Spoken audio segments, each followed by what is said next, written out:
Good morning my students, welcome to my class. हम पिछले class में हम एस्टोएस्टिक ईस्टर की बात कर रहे थे। एस्टोएस्टिक ईस्टर अथवा एथिल एस्टोएसीटेट की बात कर रहे थे। उसमें हमने प्रिपरेशन की बात की थी, जो क्लेजन ईस्टर कंडेंसेशन था हमने उसकी बात की थी, उसकी मैकेनिज्म की बात हमने की थी। हमें आज करना है बात उसके फिजिकल प्रॉपर्टी की बात करनी है। Physical properties, physical properties. तो जो एस्टोएस्टिक ईस्टर है वो हमारा कलरलेस प्लीजेंट स्मेलिंग लिक्विड होता है। क्या होता है? It is colorless pleasant smelling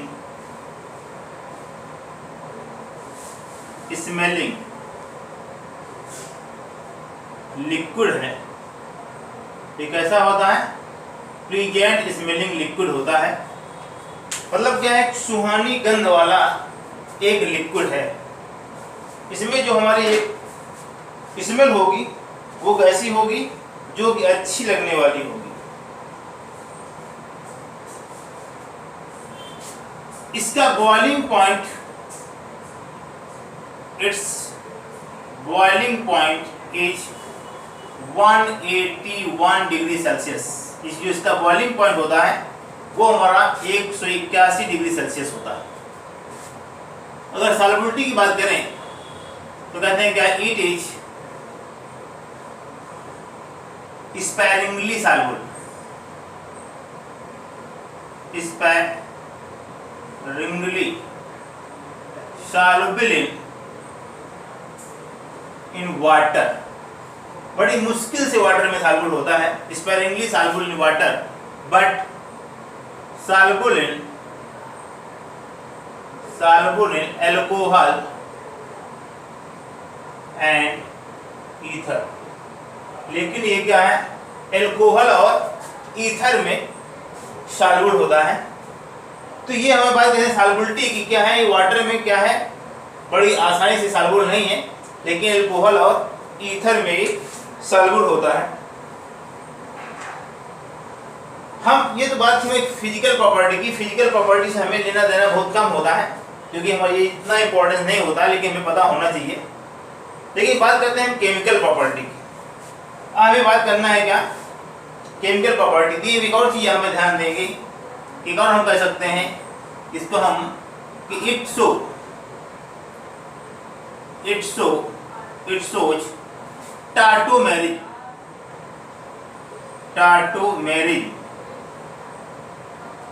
that means keto form and enol form. ये क्या देता है? हमें दो फॉर्म देता है, कीटो फॉर्म और इनॉल फॉर्म। अब हम बात करते हैं इसकी केमिकल प्रॉपर्टीज की बात करते हैं। हम चलते हैं कहाँ की तरफ? अब केमिकल प्रॉपर्टीज में। तो बात करते हैं केमिकल प्रॉपर्टीज। क्या बात करते हैं? केमिकल प्रॉपर्टीज की बात करते हैं।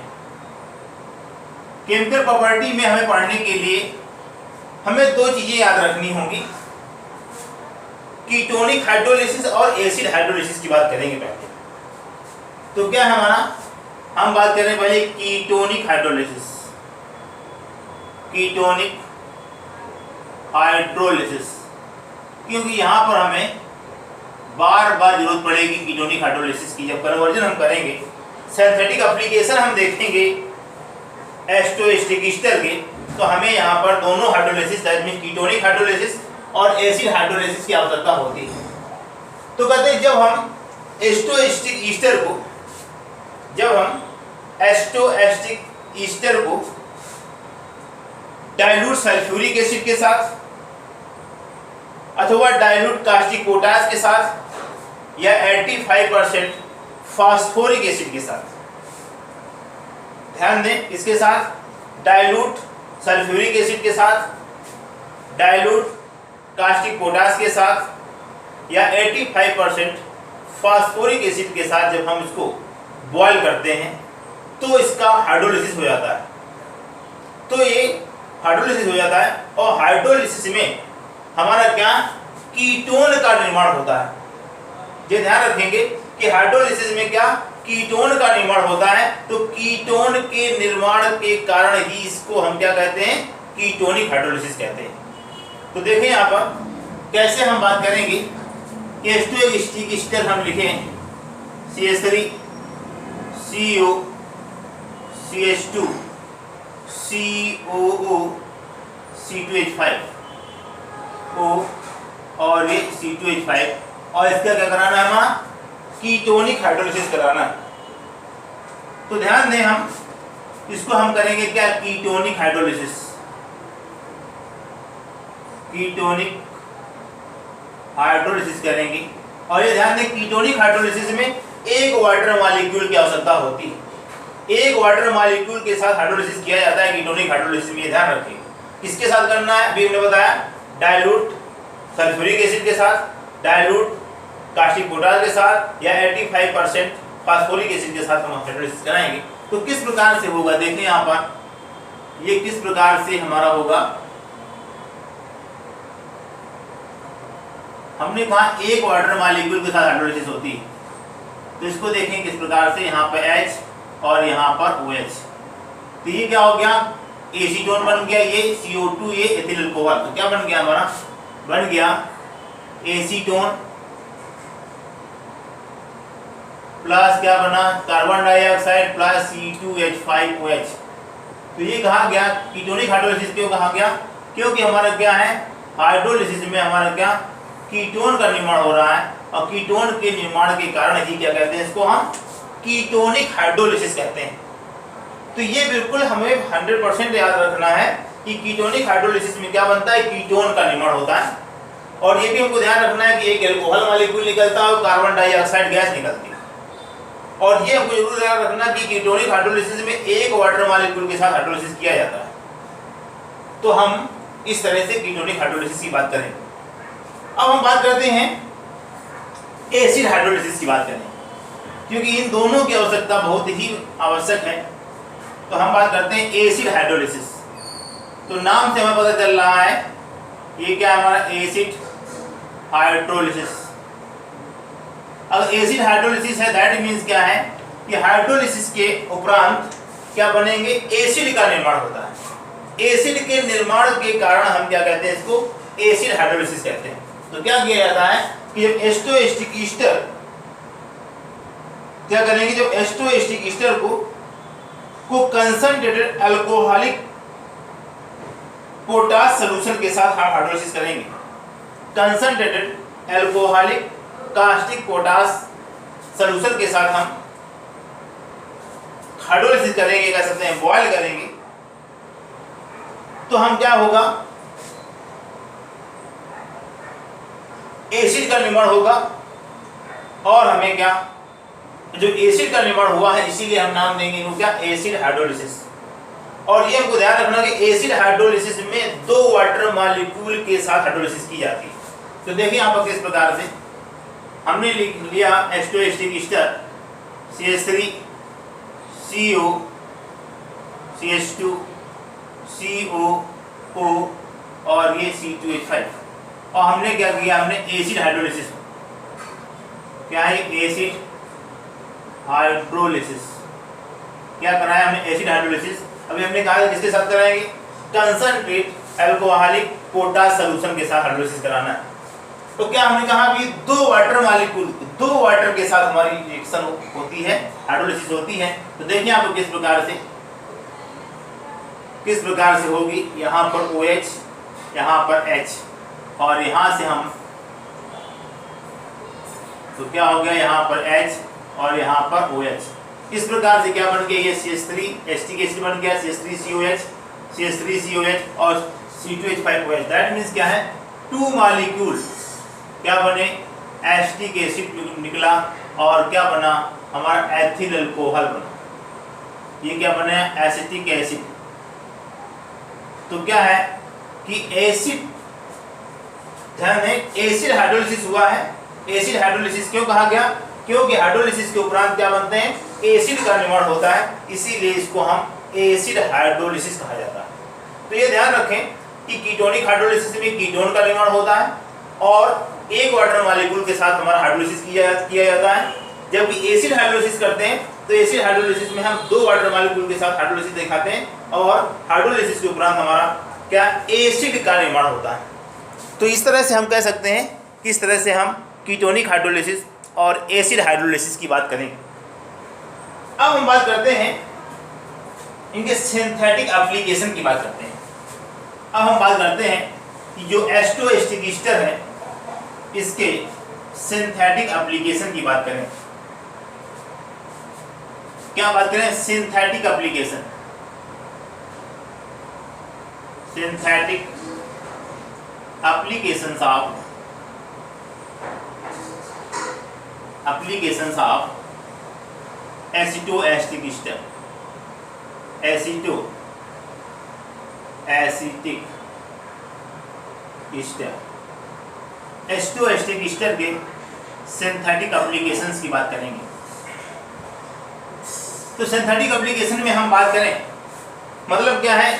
सिंथेटिक एप्लीकेशन का मतलब क्या है कि एस्टोएस्टिक ईस्टर के माध्यम से हम दूसरे कंपाउंड बनाएंगे। तो पहले हम बात करते हैं सिंथेटिक एप्लीकेशन में कि synthesis of alkyl derivative of,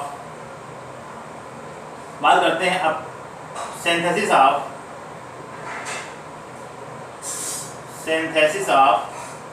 alkyl derivative of acetoacetic ester. Acetic ester. तो हम क्या करेंगे?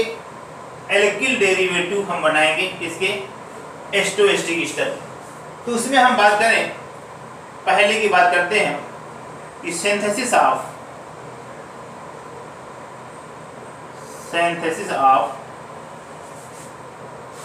मोनोमेथिल एस्टोएस्टिक ईस्टर। बात करते हैं क्या? मोनोमेथिल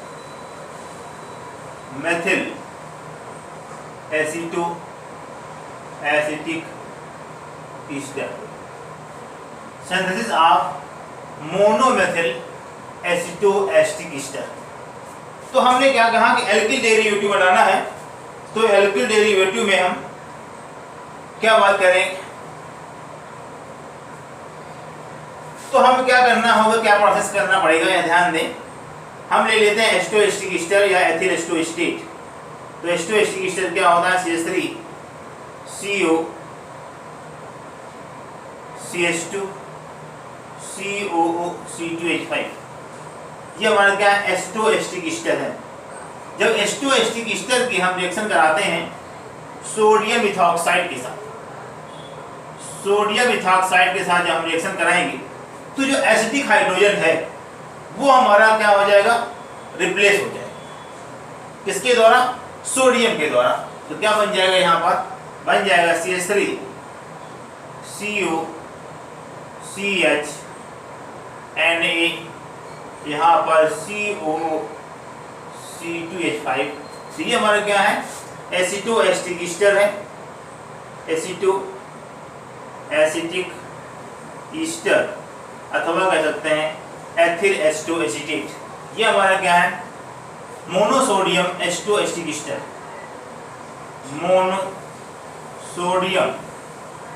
मोनोसोडियम एसिटो एसिटिक ईस्टर। अब जब हम मोनोसोडियम एस्टोएस्टिक ईस्टर की हम रिएक्शन कराते हैं किसके साथ? मेथिल आयोडाइड, मतलब क्या है? एल्किल हैलाइड के साथ। तो क्या हो जाएगा? यहाँ पर निकल जाएगा, यहाँ तो क्या निकला था? C2H5OH, और यहाँ से क्या निकलेगा? -NaI। तो यहाँ पर क्या होगा? Na के स्थान पर क्या लग जाएगा? CH3 लग जाएगा। क्या हो जाएगा? CH3 CO CH CH3, यहाँ पर COO C2H5। ये हमारा क्या है? मोनोमेथिल एसिटोएस्टिक ईस्टर या मोनोमेथिल एथिल एस्टो एसीटेट, इसको हम क्या कर सकते हैं, ये क्या है, मोनो मेथिल एथिल एस्टो एसीटेट या एस्टो asterisk Easter.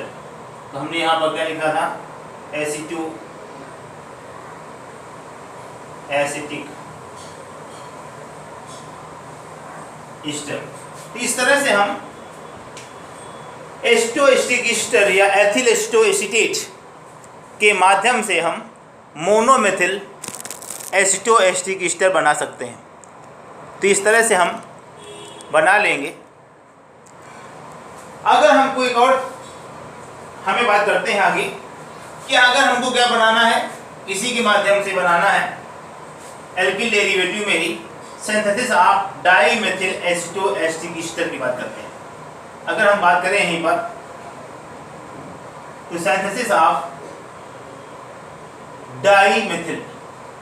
Dimethyl acetoacetic ester, तो हम क्या करेंगे, यहां पर हम मोनोमेथिल एस्टो एस्टिक ईस्टर बन गया। अब हम क्या करेंगे, इसकी हम रिएक्शन करा देंगे C2H5 ONA के साथ। जब ONA के साथ रिएक्शन कराएंगे तो क्या निकलेगा, C2H5 OH निकल जाएगा और ये हमारा क्या बन जाएगा, CH3 CO CH, यहाँ पर CH3 और यहाँ पर H के स्थान पर क्या लग जाएगा, Na, यहाँ पर क्या COO C2H5 ये बनेगा। और जब हम इसकी रिएक्शन फिर से हम किससे करा दें, CH3I के साथ, मेथिल आयोडाइड के साथ रिएक्शन करा दें, तो क्या बन जाएगा, ये हमारा बन जाएगा CH3 CO C, यहाँ पर CH3 COO C2H5। तो क्या बन गया, ये हमारा डाईमेथिल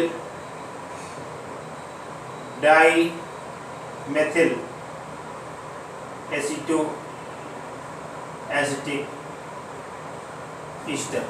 इस तरह से हम डाईमेथिल एसिटो एस्टिक ईस्टर का निर्माण कर सकते हैं। तो हमें पहले क्या बनाना पड़ेगा, मोनोमेथिल एस्टो एस्टिक ईस्टर बनेगा, और जब मोनोमेथिल एस्टो एस्टिक ईस्टर बन जाएगा फिर उसका हम दूसरा जो एस्टिक हाइड्रोजन है उसको हम वहाँ से रिप्लेस करेंगे सोडियम के द्वारा, कैसे, C2H5 ONA के साथ रिएक्शन करके, और फिर जब हम उसकी रिएक्शन मेथिल आयोडाइड के साथ करा देंगे तो हमारा दूसरा हाइड्रोजन भी मेथिल ग्रुप के द्वारा सब्स्टिट्यूट हो जाएगा, और वहाँ पर दोनों जो हाइड्रोजन थे, एस्टिक हाइड्रोजन थे, वहाँ पर मेथिल ग्रुप आ जाएगा, अटैच हो जाएगा। और जब मेथिल ग्रुप आ जाएगा तो उसका नाम क्या है, दोनों पर, तो क्या होगा, डाईमेथिल एस्टो एस्टिक ईस्टर। इस तरह से हम इनका कन्वर्जन कर सकते हैं।